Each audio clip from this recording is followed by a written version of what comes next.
are back with A.R.'s Tales, aka the A.R.T podcast. I am A.R. Bada, and today I am joined by Ray Price, author of the children's book Build with Bricks, Pigquel to the Three Little Pigs. I like that title. Thank you. Ray, how you doing? I'm good. How you doing? I am outstanding and improving. Now, where can the people find you? For the people listening on Spotify and whatnot, where can the people find you for Instagram, Twitter? Easiest way to find me is on Twitter, at Raymond A. Price on Twitter. And if you're looking for Build with Bricks information, you can find Build with Bricks at buildwithbricks.rp on Instagram. Definitely. And what you're doing with this children's book series is just outstanding. The things that I've seen on Instagram and on Twitter alone are the reasons that I reached out to you. And I'm glad to be having you today. So thank you. Oh, thank you for having me on the show. I appreciate this opportunity, man. Now, right off the bat, I usually like to ask people what got them into writing to begin with. So was writing something that you've done as a child and you just naturally matured into, or was it something that you had to learn to love? Well, it's funny you say that, because when I was a kid, I used to write stories and notebooks and stuff. My parents used to buy these notebooks. I used to fill them up, write them and stuff. And then I moved on to high school. I was doing some writing, never submitted anything, publications or anything like that. I stopped a little bit in high school. I picked it back up in college. I was a freshman in college, and they were giving me courses that I didn't want. I was a political science major. One of the courses was like a statistics course, and I was like, I don't really want to take this, man. I was like, I don't know how good I'm gonna do with statistics right now. Is there anything else? Class is hard as shit. Yeah, I know, and I wasn't trying to fail my first year of college, so I was like, give me anything else that you got. First year you had stats, that's a problem. Yeah, there wasn't much for freshmen that year, man. So they was like, well, there's this playwriting class. Would you like to take that? And I was like, stats, or not talk about Shakespeare? I'll talk about Shakespeare any day.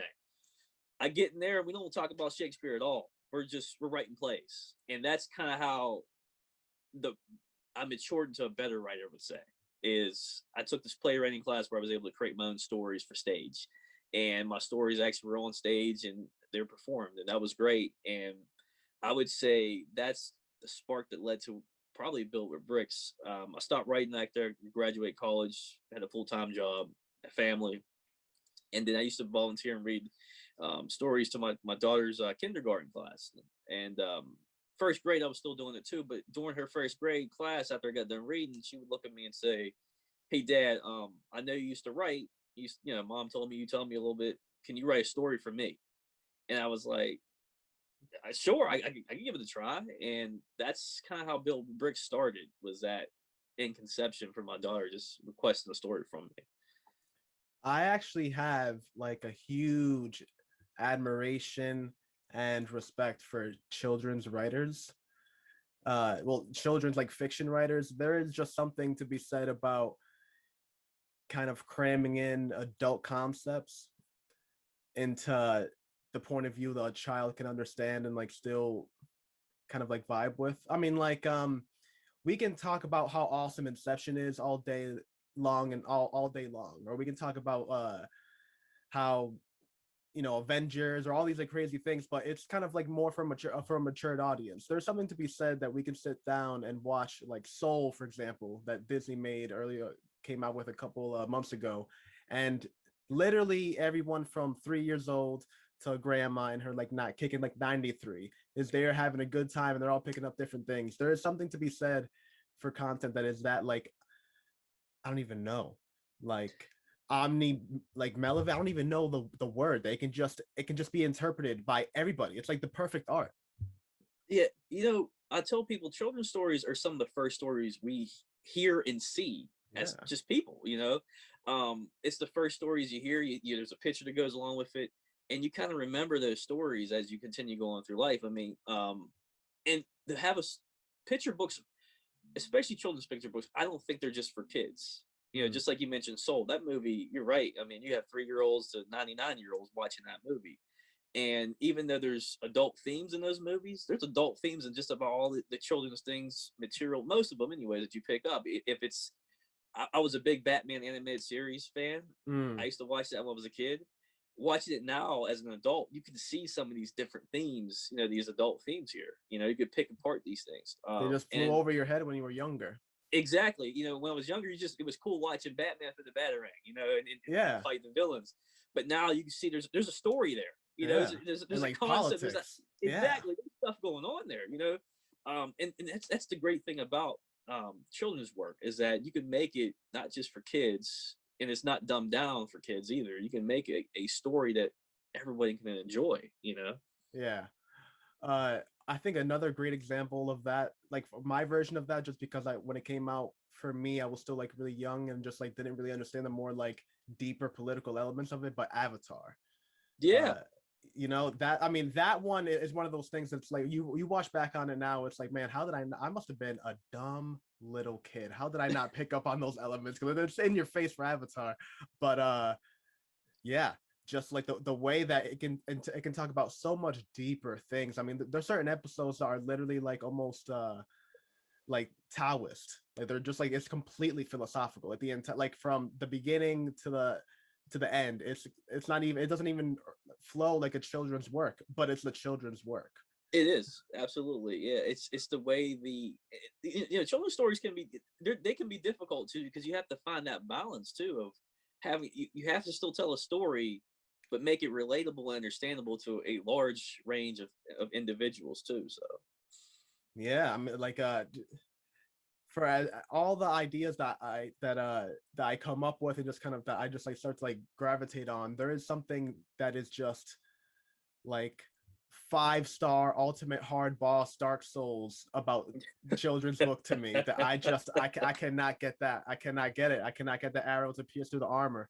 Every time that I start to go into it, I get too adult minded, I guess, and just like it's like, oh, and then alien invasion comes up and there's blood everywhere. That's like, ah, damn it, lost it. it's interesting. I had a call with my illustrator today, and with picture books too, I have to always be the director too. I have to see every scene and not just the scene. I have to see it from different camera angles too, because that, if you think of a movie, how the movie portrays it in a certain way, a book you only have that one shot. So I have to see every shot of every picture of that frame and conceptually figure out, okay, even though I don't draw, in my mind, this is how I visualize the scene looking. And because I visualize doesn't mean it's right either, so Mm. it goes through numbers of drafts and stuff. So it's a difficult task. I don't, it's not as easy as just sitting down and write this, have someone draw it, done.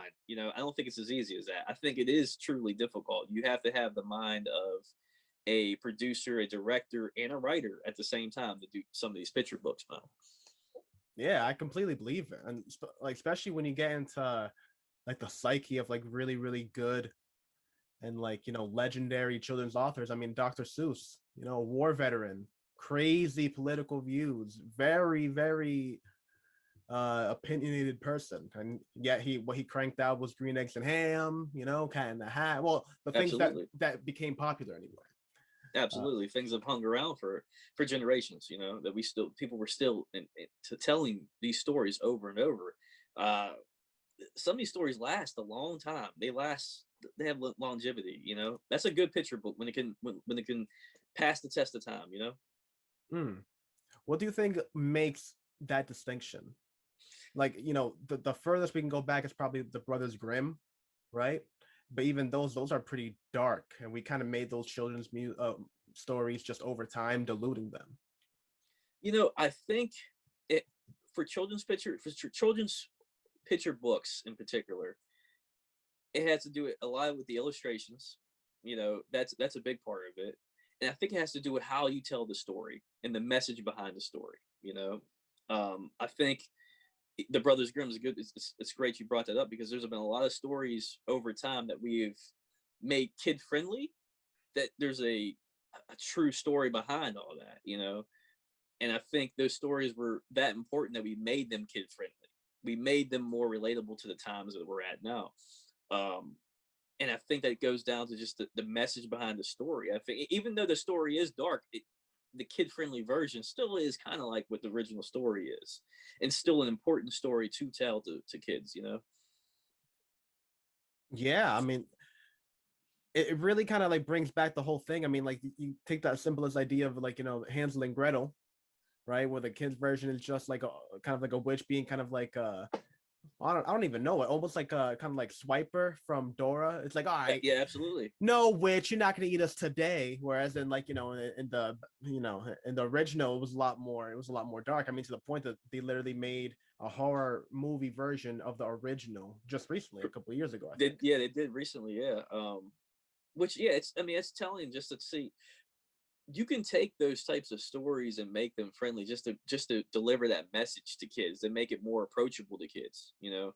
And I Hmm. think sometimes even me, it's hard to find that balance between telling an important story and not getting too you know, too dark and adult in some of these stories, you know, you tell.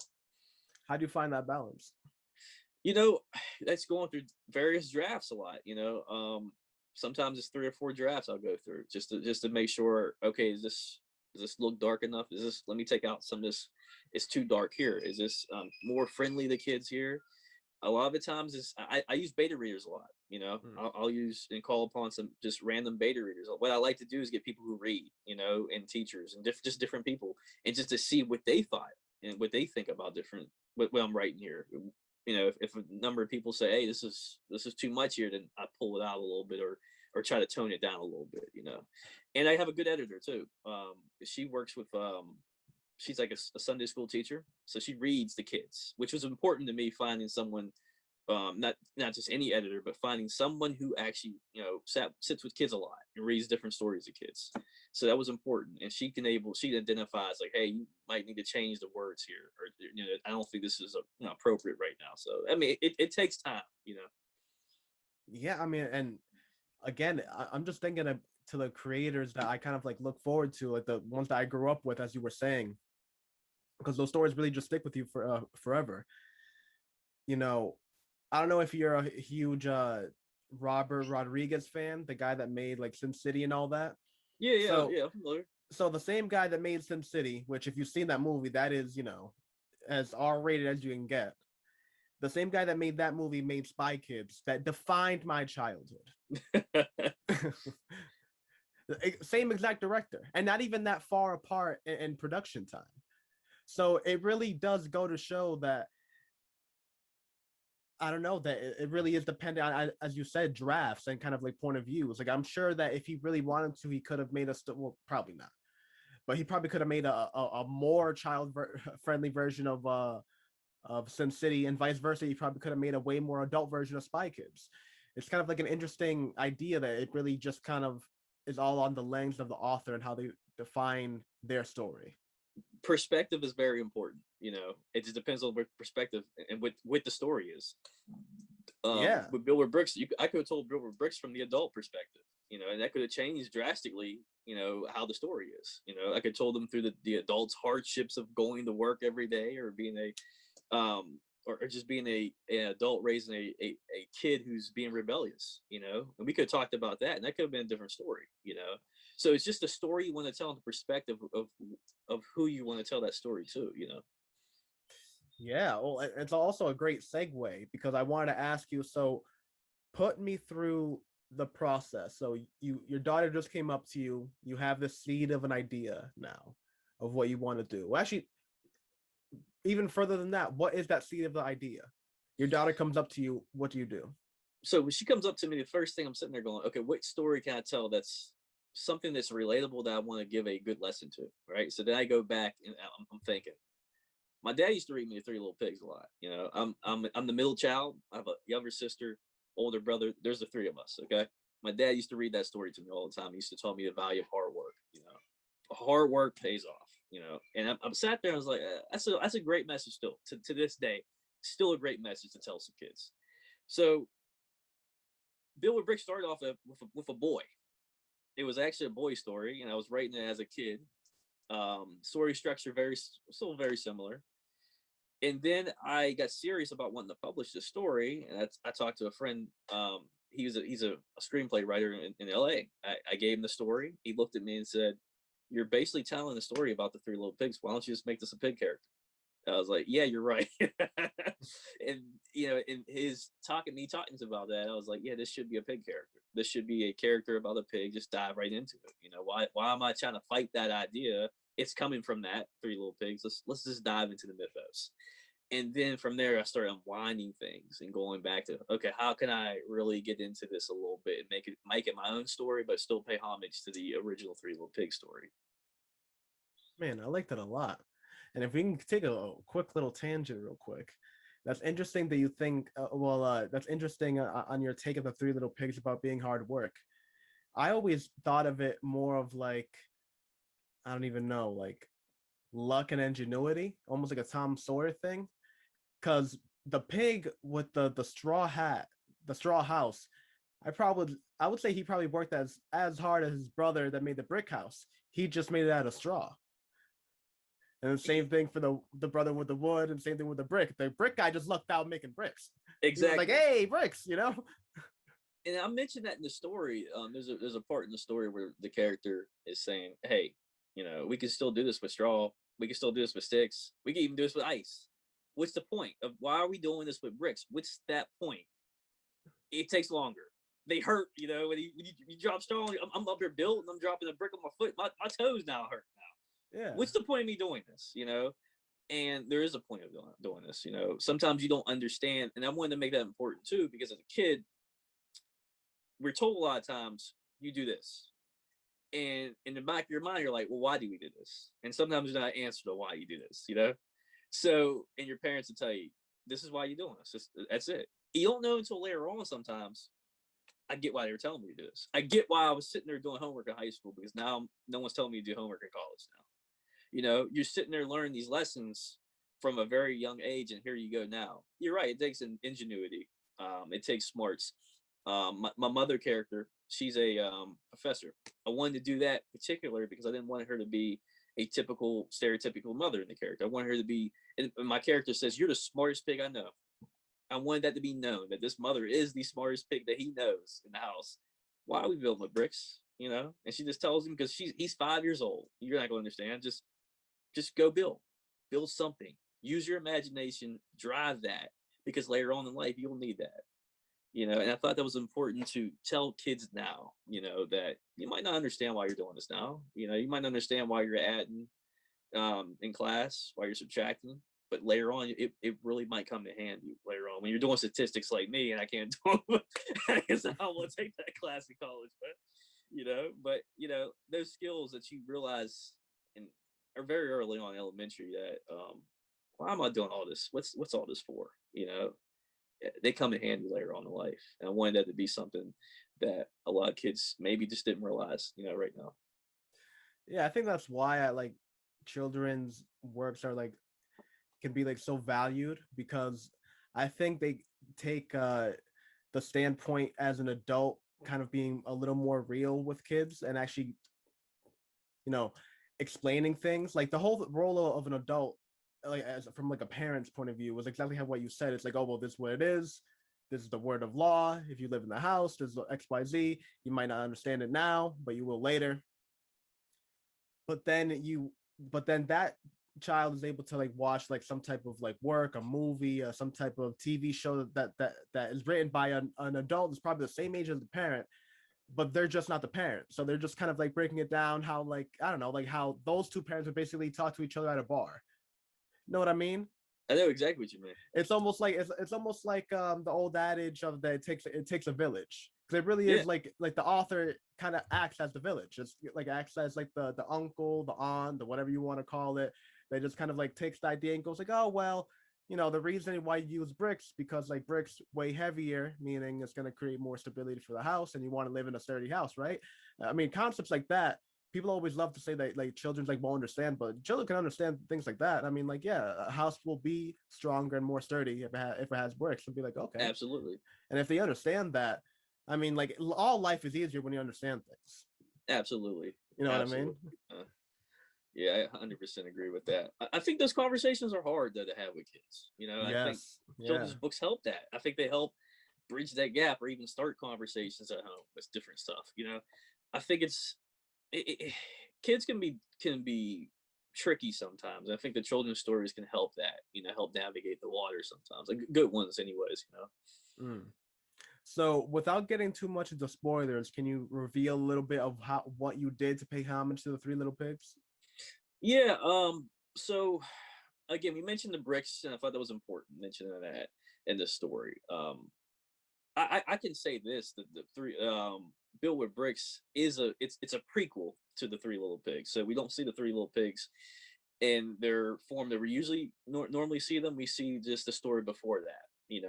We see this world we created with a main character pig called Mudball, and this pig is trying to navigate those waters of built with straw, built with bricks, built with sticks. Why are we doing this?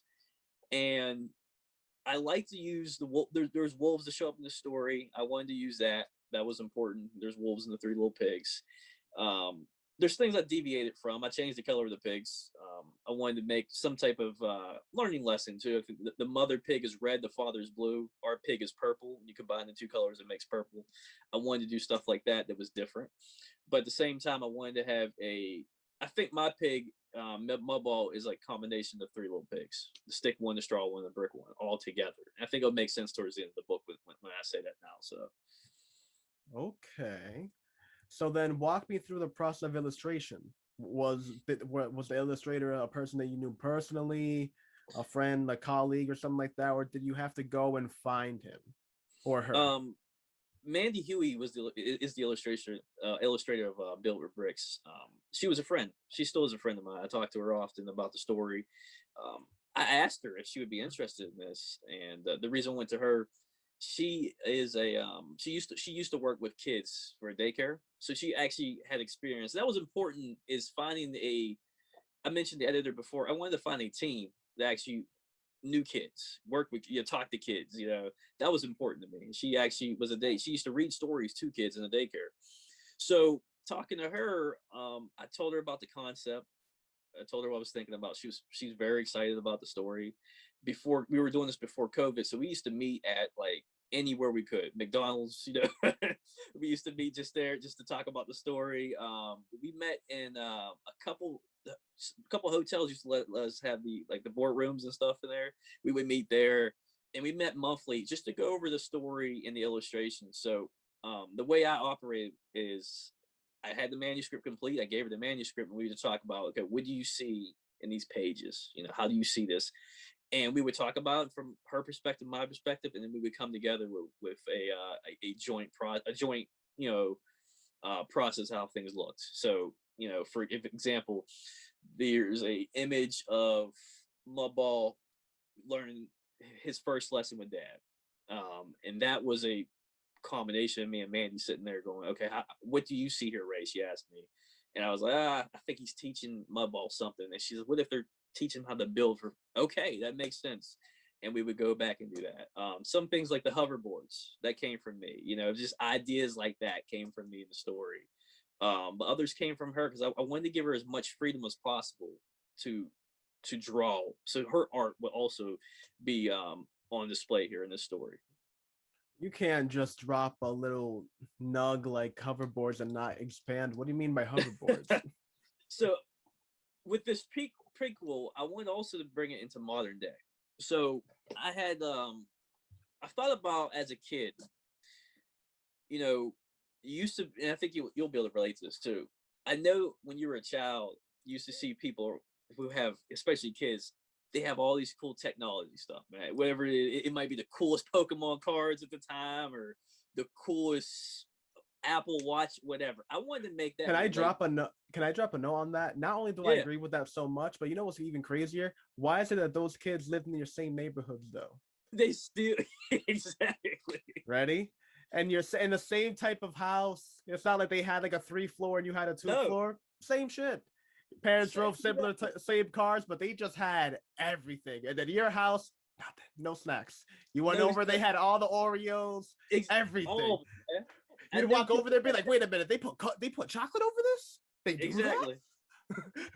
I used to have there was a guy, he lived up the street from me, and he had a gas powered RC car, gas power. Yeah, I remember he was like, "You got RC?" I said, "Yeah, I got one. You know, I got one. It was like $20. Like $20 from Walmart. Yeah, exactly." He was like, "This ain't a car." I was like, "This is all." I'm like, "They make gas powered?" I was like, "They make gas powered RC cars?" I was like, "Didn't know that." like $300-400. It's like a hobbyist thing. Exactly, man. He was driving them. I'm like, man, that's crazy. When I was younger, people had those Razor scooters, you know, and hard to get. They were around Christmas time, hard to get. People had them though, man, you know. So what I wanted to do was have something in the story where, okay, our character, you know, birthday just came around. What did he get? He got a wheelbarrow. And what's in that wheelbarrow? Filled with bricks. What does his friends got? They got hoverboard. Wait, what? Like, how's that fair? I'm up here working with these bricks, and these guys are on hoverboards right now, just hanging out, you know. So I wanted that to be, again, we talk about parents who read this story. I want a parent to read that story, like, I know I was that pig, or you know, maybe I was the other pigs, you know. But it's relatable. You were either one or the other, you know. At that particular moment, you either remember being that kid. I wanted those things, and I don't understand why, or I was that kid with those things, you know. I want relatable moments in the story like that. And there's a lot, you know, there's a lot of scenes with these relatable moments. So yeah, I mean, I can just, man. So then keep on, like, expand a little bit on what do you think it makes those emotional connections. back to the scene again with the dad teaching my ball the first lesson build bricking, right? So again, I graduated college. I still talk about professors to this day, you know, still ask them how they're doing everything. Build with Bricks is getting ready to be, you know, we're doing illustrations, we're doing all this other stuff. I said, hey, you got time to look at this story? He goes, yeah. So we sat down, we had some lunch together, and he mentioned that scene. He goes, that scene made me think of my dad. And I was like, really? He goes, yeah, it made me think of my dad. I remember my dad used to teach me stuff. And he was like, I like how you integrate these scenes into the story about that just harken back to a parent or whoever's reading this to their childhood sometimes, you know, which it could be a positive or a negative thing. He said, but you know, it's a positive thing for me because I'm thinking about my dad now, you know, which is great, you know. And he mentioned something that was really important that Bill or Bricks has in the next stories have. Life is hard. And life is hard for kids too. And it's not just hard for us. It's hard for us as adults, but it is hard for kids. And he looked at me and said, I don't know if that needs to be told to kids or not. And I don't have the answer to that. And he left it like that. So again, Built Bricks is almost done. That's why I was like, let's go and add more of these scenes in, because life is hard. And even though that might sound trivial right now to have your friends have hoverboards and you have bricks, in that moment, that's not, you're upset. You're upset like, man, something's not right here. Upset. You know, something's bothering you as a 7-year-old kid, 8-year-old kid. You know, you don't understand why you're building with those bricks, and your kid and your friends are riding around with hoverboards, and you're upset for that day. You know, it might just be a day, it might be a week or whatever. But in the kid's mind, in a kid's thought process, that's how they think about things. You know, it's that might not be the end of the world. It really isn't. You know, but if to them it is, that $20, you know, that $20 RC car, I don't have it anymore, but I'm not thinking about it. You know, I'm not, and my friend, I don't know if he has it either. His $400 RC car, you know, but those things you as a kid, that bothers you some, you know, that, hey, why don't I have these things? Or I asked for this for Christmas. Why didn't I get that for Christmas? You know, when Tommy up the street, Billy has that for Christmas, and he's showing me, you know, why I can't buy, my parents only bought me 1 pack of Pokemon cards. I only got like a Charmander. Yeah, the starter pack one, not even the one that came in like the metal container. Not even the metal container, man. Yeah. And these guys, they got every shiny holographic card under the sun. Like, what? That's something bizarre. And I wanted those moments to be in there. I wanted to bring the story of the Three Little Pigs to modern day, and I thought doing that would be introduce a new character, you know, introduce a new setting, but make it modern. So again, it's supposed to be comical and funny. I mean, you know, if you look at the timeline, kind of doesn't, in my world, it will line up. So the Three Little Pigs would be like a 20 something, you know, the actual Three Little Pigs. But I wanted to make it present day. So a kid reading this was like, yeah, I know what hoverboards are. Oh, cool. Yeah, I know what. It had that pig there has an iPad, you know, has a tablet or something like that in their hand. I know what those things are, you know. And I wanted to make that relatable so it didn't seem old timey to a kid looking at the pictures now. Somebody said something that blew my mind. I don't even know if somebody said it. You know how the internet was. Probably was a meme that I saw or some shit. But it was somebody that they were saying that, like, us, this is the phone. And obviously it's reminiscent of a telephone, like the old Oh cord yeah. telephone. And they were saying that kids nowadays, this is a phone. Oh yeah, the whole palm. Yeah, because Just a palm. Instead of like the hang loose sign for like exactly. call me, now it's call me. Like, oh hey, yeah, they'll do that, and like, and you see it. It's not even a lie. Like, you see little kids and like they'll do that little thing and walk around like when they Yeah. talk to themselves. It's hilarious. Like I don't know. There's something that is to be said that's so beautiful about the human experience, about that, like bringing a child. Like I'm not a parent, but just speaking from seeing, you know, relatives have kids and just like how they like come to terms with things and just seeing kids as they develop. It is the craziest thing. I was with my niece like recently, and there was one point that we were talking, and then homegirl just started going da, da, da, da, just like making like noise, and I just realized right there she's like, oh wait a minute, like she thinks that's what we're doing. She thinks we're just opening up our mouth and making noise, and we're just like shaking our heads and agreeing with one another, and like she Yeah. literally just copied what she thinks is happening right now. Like, that is so interesting to me. Kids pick up a lot, they pick up a lot, and for good or worse, they pick up a lot, and sometimes they pick stuff up, and in their mind they misinterpret it, sometimes, they don't understand a lot too. So no, that's interesting though. That really is, man. Yeah, I mean, like I don't know. There's so much, and like specifically like with what stays in the brain. I mean, um, I think it's always like an interesting question, and honestly, I've never talked about it on the podcast, but I guess it's like interesting, like with like within the region of like child and all that. But how far can you remember back to? Like, what age can you remember back to? And That's funny. not even like solid like years, but just like glimpses. Like, what is the furthest memory that you can go back on? That's an interesting, I can remember back probably,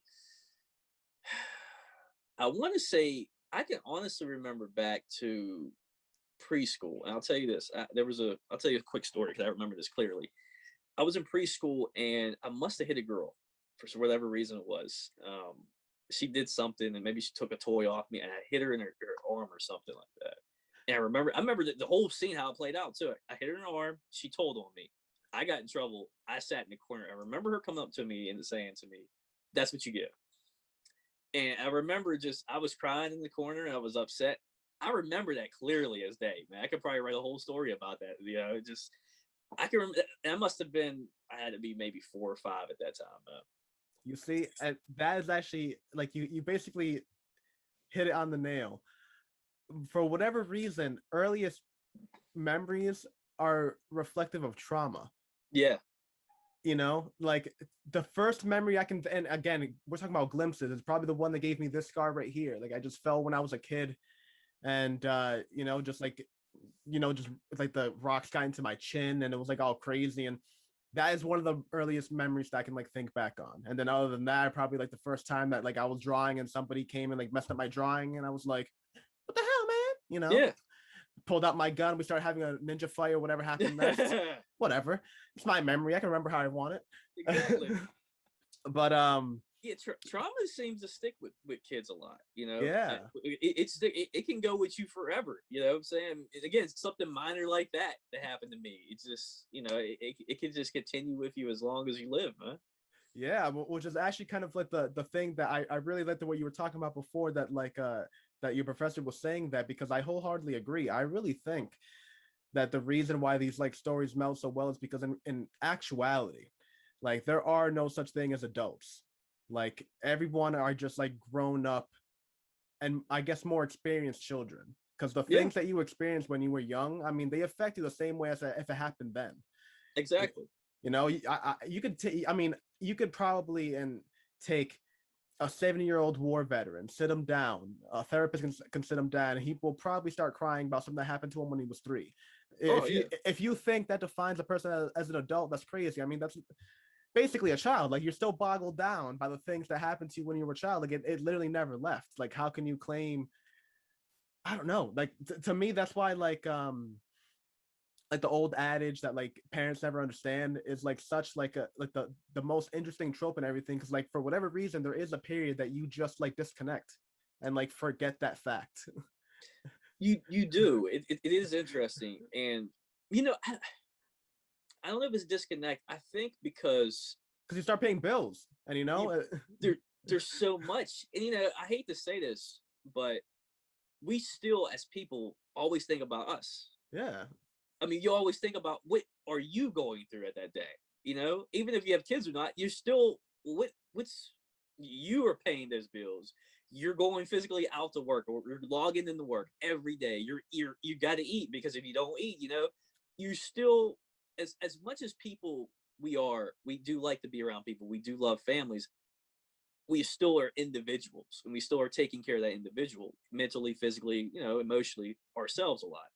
And we tend sometimes to forget about everyone else sometimes. So, you know, we're still doing the things, we're still taking care of the kids, but we don't stop and ask them sometimes, hey, why did that bother you that the kids had those hoverboards?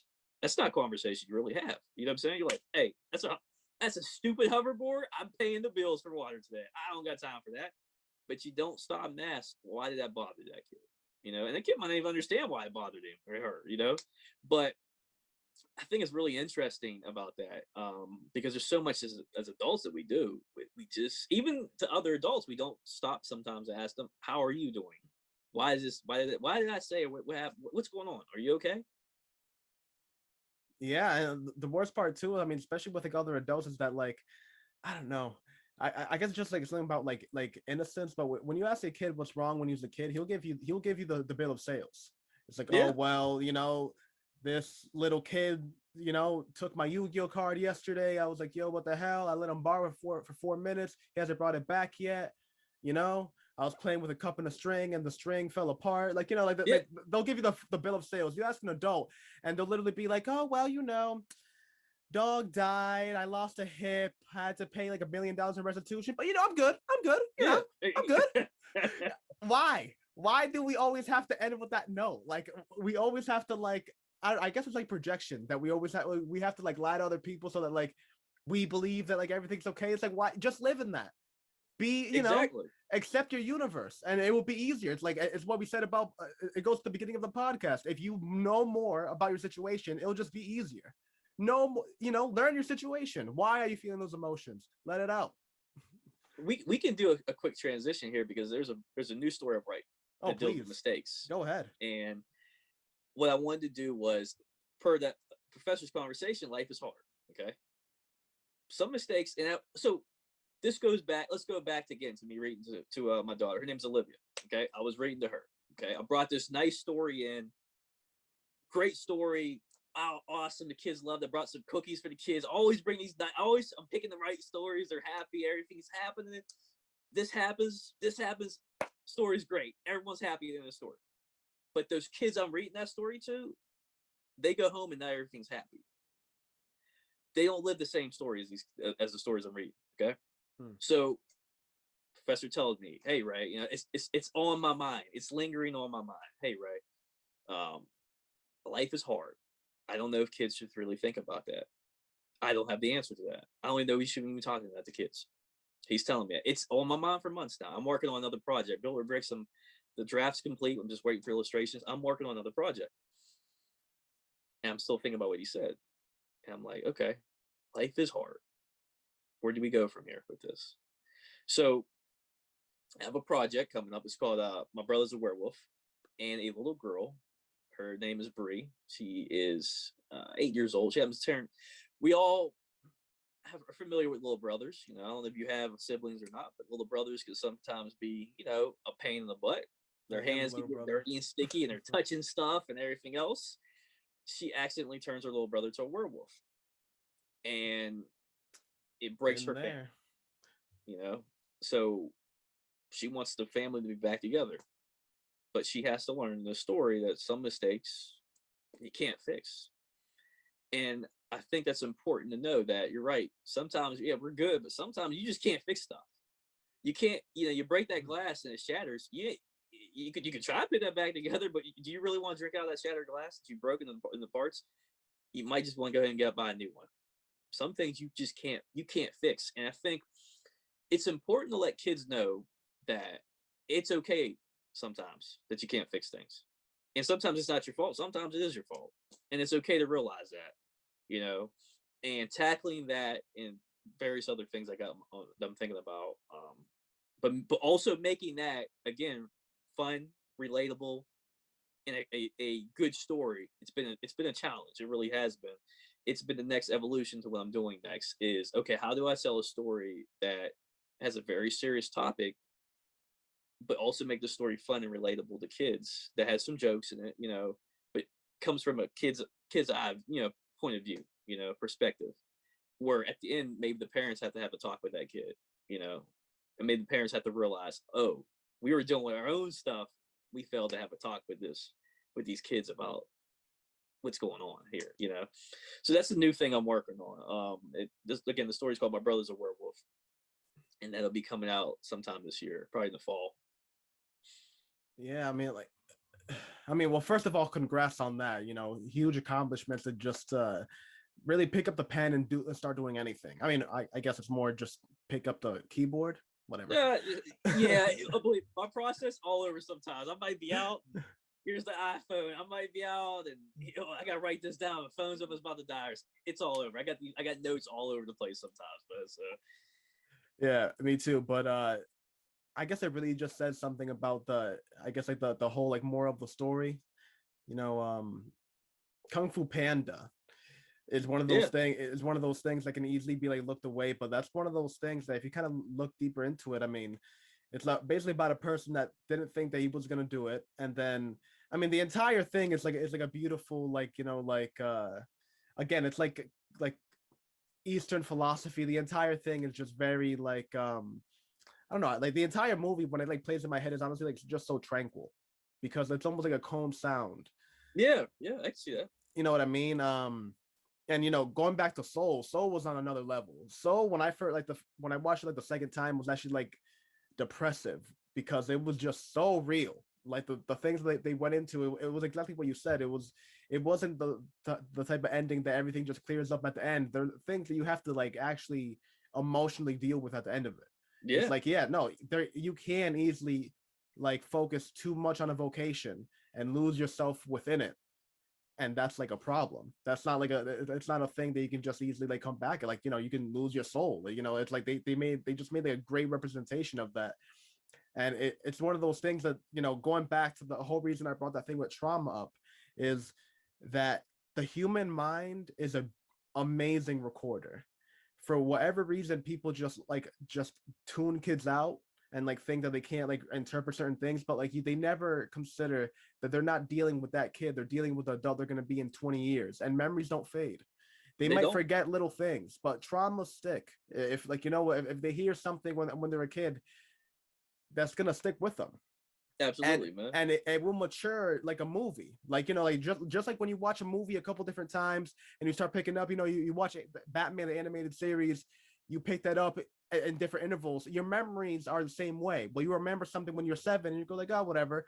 Then you have that same memory again when you're 17 and you go oh, that actually meant this. And then you have again when you're 27, you're oh no, and you just keep on going in. That's life. You can never consider that you're dealing with a child. You're dealing with the future adult. Well, I guess it kind of goes with what we were talking about. Is there really children or are there really adults? Either which one is it? Is everyone just a young adult or is everyone just older children? I don't know. Here's a good movie. I know when I mentioned this will relate to, okay? Or not really, you'll understand. The Lion King. That's a good one. Beth, basically. That's a good one. So as I'm doing this project, I'm telling people I want to do a story, and I'm telling them it's not gonna be depressing, but I want to tell them dude, that's not gonna work. I'm well, The Lion King's a very depressing story in the middle, not even in the middle of the story. Yeah. Simba's dad dies. There's no question about that. You don't have to see the orchestra playing. What was that? With orchestra playing, it's with the orchestra. Yeah, he falls. It's he dies. Yeah. Simba's there. He knows he's dead. Scar tells him to run. He's fighting with that for the rest of his life. Simba. Yeah. He's fighting with that.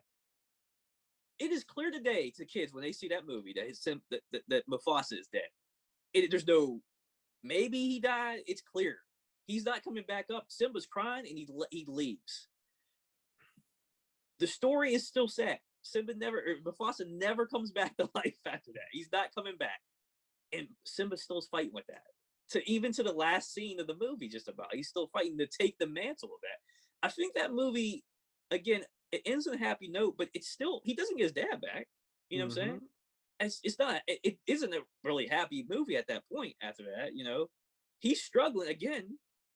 You can even say this. He really hadn't matured until he came back. He still isn't really mature. He's still that lion cub to when we see him with Timon and Pumbaa. He hasn't matured. If you remember, Nala sees him and she's like, "What are you doing? You're eating bugs." Like, dude, you're eating bugs. What are you doing? He's a kid. He's in all rights. He's a kid still. He hasn't matured. You're right. What is that? When do you become an adult? Is that really? That's a term again we all created. That's a perfect movie to look at that and be like, he's absolutely still a kid. He's just a bigger kid. But to be honest, and he's running from something that he realizes like, hey, I don't even want to go back there. I'm trying to forget everything. I'm trying to start new. Yeah, I mean, like, and it goes back to your whole like playwriting background as well, because Lion King is basically just a retelling of Macbeth. Yeah. And Black Panther, honestly, is just a retelling of Lion King. Yeah. We just recycle it whenever we can. But because again, it really is one of those things that, again, it goes to what you said. Like, I went to a perfume factory one time. I know it's gonna sound like a weird tangent, but you'll be surprised that in almost every really good perfume, there's a hint of something rotten in it. There's something I can see really, that. there's something like horribly smelling inside of that perfume to like somehow balance out all the beautiful like rosebuds that they use. Why is that? I don't know. Is that like a thing? I don't know. But to me, there's something that like is in nature, that all beauty has that little hint of like, right? And it's the same thing to me. The same thing goes into storytelling. You look at a story like Up rips. I mean, it goes through the marriage of a person, and then his wife dies by cancer, and it takes you through that whole range of emotions within the first 5 minutes of the movie. First 5 minutes, it brings you through a roller coaster of emotions, breaks your heart, and then it builds you up after that, and kind of goes into the whole moral of the story, and just like being accepting of your world and not being so resilient, going with the waves. There really is something to be said about, I don't know, I guess taking your audience a little more seriously, even though it's a children's book. I think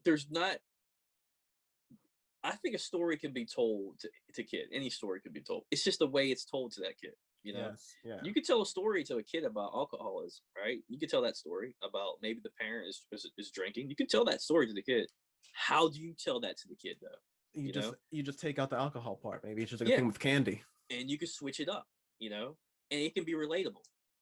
It's just, how do you tell those stories to make them relatable to the kid? That's the important thing. Again, that story about alcoholism, you can write a novel. There's novels, you know what I'm saying? You don't have to sugarcoat that in a novel. That person, he drinks, she drinks, they drink. You can say that. In the kid's story, you kind of don't want to, you don't want the story to be depressing, because if you remember too, kids will gravitate to those stories a lot. Like, I want to read this again, read this again, read this again. They know, what type of stories they want to be read to them. They want stories that have characters, but the parent also wants to be able to enjoy reading those stories too. You know what I'm saying? So the kid might be like, hey, this characters looks fun. I like I'm understanding a little bit what happens in the story. It's kind of cool, but at the same time, there's a message with it that the parent will also pick up, like, okay, this is good. Telling a story about alcoholism, again, parent might not want to read that all the time. It's a tough story to tell. It really is a tough story to tell a kid about this story that involves another parent or involves a parent or whatever who's an alcoholic in that story. That's a hard story to tell. It can be done though. I believe every story. I mean, there's stories for kids that, again, not dumbing down the audience, but just the perspective it's told from, and the way we tell the story. these stories need to be told to kids. There's no reason to hide these stories anymore, and like, because it happens again. Back to what I was saying, those kids I was reading them stories to, you could just look and tell their lives are not the same. You know, some of these people come from single parent homes. You know, some of these people come from homes that who knows what's going on. You know, at their home. You know, so why not tell stories that they can relate to some of these characters, but give them hope at the end. You know, here, you know, this character kind of reminds me of what I'm going through, but this character did this at the end and gave me some type of hope in my life that I can change things or I can do better. And that's what's important, is to give that type of hope and that inspiration to kids, because that story you write or read to them could be the story that they sit there and remember. Like we talked about the traumatic scenes in their lives, they'll remember those stories in their lives. You know, I remember certain stories like we didn't talk about this yet, but if you give a mouse a cookie, I remember that story. You know, if rainbow fish, I remember that story. You know, I remember some of these stories in my life, just seeing and hearing, that I've carried with me the rest of my life, man. And I think it just talks about, again, we go back to the longevity of a good story with good illustrations that just pop out and you just remember those, man. Yeah, without a doubt. You know, the first thing that really turned my mind for like literature, I think, was like the Percy Jackson series, like the whole like Lightning Thief and like the Heroes of Olympus. And it was one of those things that, you know, I couldn't relate to him about him being dyslexic. I obviously couldn't relate to him being a demigod, or like him having like a sword, or him going to like summer camping, doing all these crazy things. Because I'm like a city kid, I'm not going to summer camp.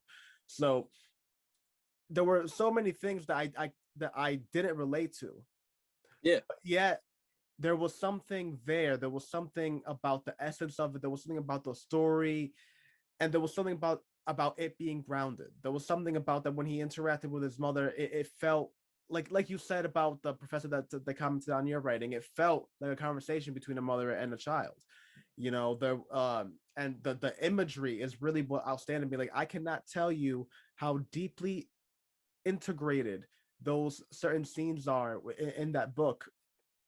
And I only read them once, and I read them years ago, and I have not read them since, and they are still ingrained in my mind.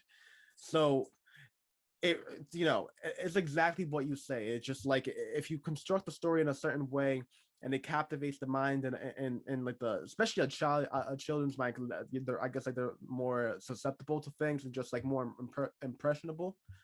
Um, it really could stick on forever.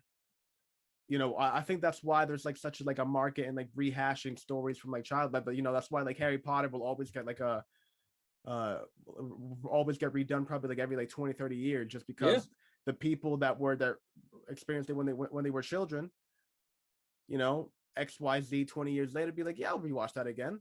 I can go back through that easily, no problem. Yeah.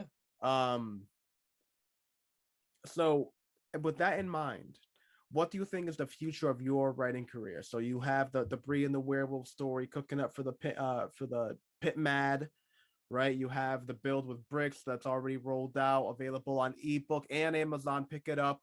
Just look up Ray Allen Price on Amazon. You'll find it, no problem. Build with Bricks. Check it out. But you have those two ideas already kind of in the oven, and different degrees of state of readiness, right? What do you have just raw dough? What do you have in the works? So with Build with Bricks, it is possible to return to maybe do a sequel with that. It is very possible that the sequel will happen later on in the future. Right now, I'm focused on doing, again, with My Brother's a Werewolf. It will be the start of a series of books with a series of characters in that book. And again, I want to tackle these different things. I'll just throw different things out there. It doesn't matter what order, but you know, we can talk about drug addiction might be in those books. We could talk about adoption, race, equal rights. We can talk about divorce, the death of a parent, the death of a pet.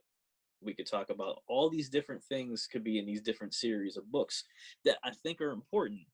Again, death of a pet, right? Okay, so you buy your kid a pet, that pet dies, you're still going on with your life. But again, we talk about how that affects that kid, you know. So those are these different topics. I want to really talk about, because I think they need to be talked about right now, because I think it opens up conversations with families, But I also want to do these stories that you'll see with My Brother's a Werewolf, that break the traditional norms of what children's picture books look like. So we want to do is, okay, you have your illustrations, but can we add some flavor to this? Maybe add some panels, like comic book panels here, and add something different, a different flavor, a different flair here that reminds me of the Batman animated series, why I liked it so much, but also why my dad liked it too.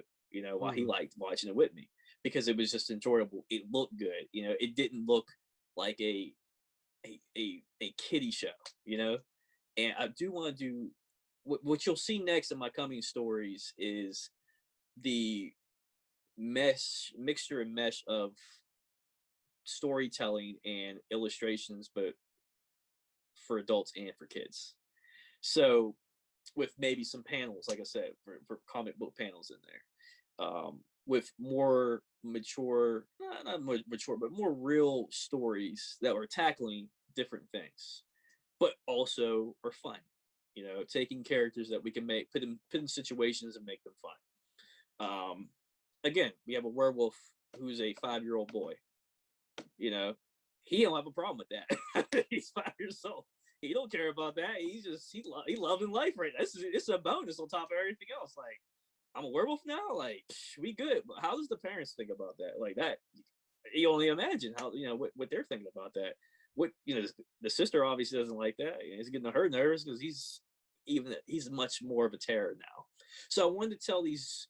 What you can look for from me is more writing, more stories that, again, that aren't dumbed down, that are for everybody to enjoy, no matter if you're 3 listening to the story, seeing the illustrations, or 99 reading my book. So I wanted to be this and then this is going to be a series of books coming next, starting with My Brother's a Werewolf, that you will be able to you'll be able to read and be like, okay, how does this tie into the other books? You'll see when the book comes out, so you'll see.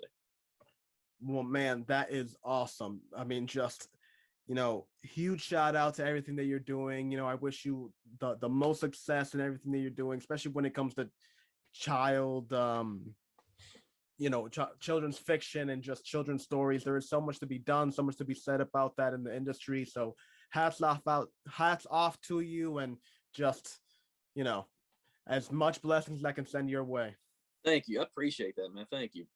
Now, for the people listening on, I'm going to go ahead and share your social media links. And while you do that, you want to run through again where people can find you for Twitter and Instagram? Yes. Can you still see me? Yeah. Okay. Yeah, if on Twitter, I'm at Raymond A. Price on Twitter. And then, like I said, the Build with Bricks is the only Instagram I have. So it's buildwithbricks.rp on Instagram. And like I said, if you follow me on Twitter, follow me on Instagram, I'll send you a response. I'm glad to talk to anybody about the writing or the books and stuff. So okay, and I'll just have that. There we go. And here we have the Build with Bricks Kindle edition on Amazon. Beautiful little cover here. And as we talked about, this is the what was it? Hub Pig. What was it? What's the name? Mudball. Mudball. There we go. As we say, purple. Actually, hold on. I actually even had a stuffy of Mudball too. I don't know if you can see that, but yeah, I got a stuffed animal of Mudball for the character. Hold that for just 1 second so I can run through your social media links real quick, and then I do want to highlight that in a second. Just give me a second. I definitely want to check that out. This is the Twitter, Ray Allen Price, at Ray Mund Price, spelled exactly how it is. Check him out on Twitter. Say hello. This is the print mad idea for My Brother's a Werewolf with the teaser drawing illustration. Awesome stuff. This is also done by Mandy. This is done by a new artist in the UK. Her name is Sam Ashton. Okay. You'll be seeing more of her, but she has a Twitter too. Let me pull hers up too, because she's doing some great work right now for me. Let me just pull her up. And this is the Instagram for Build with Bricks, and you can find that at buildwithbricks.rp. Again, spelled exactly how it sounds. Awesome, just post and just everything. Again, got to support the indies. Reach us out. This isn't like Stephen King, where the only way you're gonna talk to him is by like bumping into him in a cafe. Just reach out, and you can talk to us. Yeah, we're available, man. Yeah, and we're back. So yeah, go ahead and show off that plushie. That's awesome. Yeah, I got this made during the production of Built with Bricks. And again, my plan was to take it to see kids and stuff, but COVID happened. So what I do now is when I read the kids over virtually, I usually have it in the background or I'll hold it. So, man, how did you get that? How much did it cost? A company called Budsees. I don't know if you see that tag right there. Hold on. There's a tag. Okay. Budsees. So I went with that company. They can do one of ones or multiples. This one was about $50. I had it like one of them coupons online.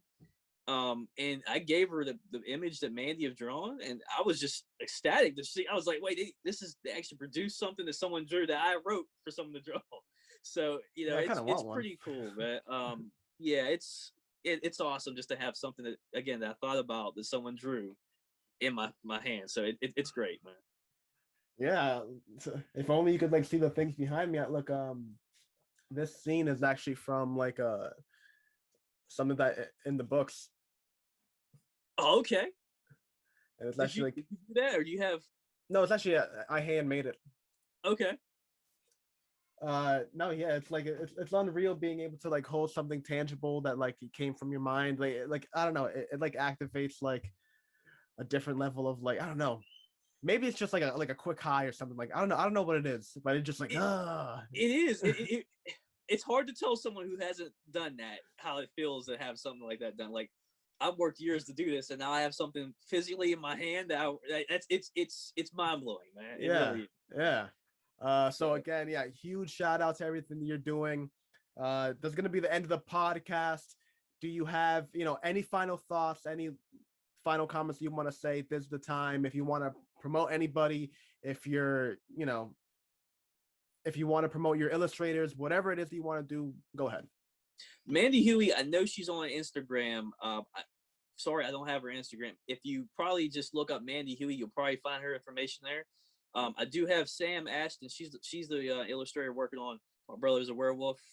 Her Twitter is @pixel_pumpkin_. And she does. She's a tattoo artist in the UK. And she has pins and some other stuff she sells on her page. Take both of them a look if you can find them. If you have a hard time, you have my information, just shoot me a message. I'll find them and send you guys a DM or anything on Twitter if you need to see their artwork and stuff. But they're both very talented. And I'm glad to be able to just give them some spotlight, because without them and without the some of these other people that I've worked with in the past and now, this story wouldn't be here for people to watch. So thank you for this opportunity. I really do appreciate this, man. No, yeah, and really the pleasure is all on my end. Just again, thank you so much for carving out the time and to come and ramble with me. So again, that's going to be the end of the podcast. AR's Tales, aka the ART podcast. I've been AR Mirabal. This has been Ray Price. Check with us on Friday for our next group cast and Monday for our next author interview. Peace out.